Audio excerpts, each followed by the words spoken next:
Well, let's talk about what's happening in Washington tonight. Maybe he will, maybe he won't. That's the word from President Trump as he decides whether America will get more deeply involved in the Israel-Iran conflict.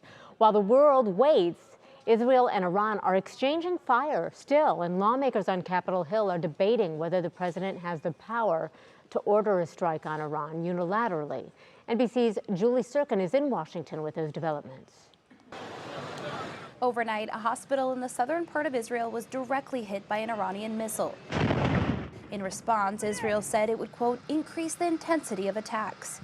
In Washington, President Trump today once again meeting with his national security team as he weighs a possible military response to Iran. His White House press secretary delivering this message. Based on the fact that there's a substantial chance of negotiations that may or may not take place with Iran in the near future, I will make my decision whether or not to go within the next 2 weeks.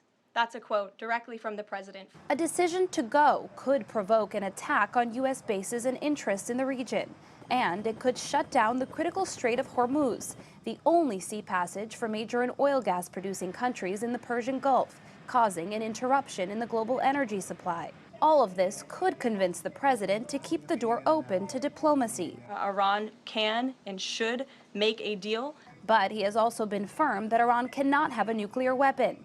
And just how far along the country is in developing one appears to be in question. The president and Israeli Prime Minister Benjamin Netanyahu say the Iranians are close. And I think they were a few weeks away from having one. But the U.S. intelligence community, led by the president's own director of national intelligence, Tulsi Gabbard, have said that is not the case.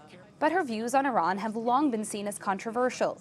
Gabbard has also been sidelined in internal discussions about the Israel-Iran conflict, according to multiple officials, causing divisions within Trump's White House as he decides whether the U.S. will get directly involved in another foreign war.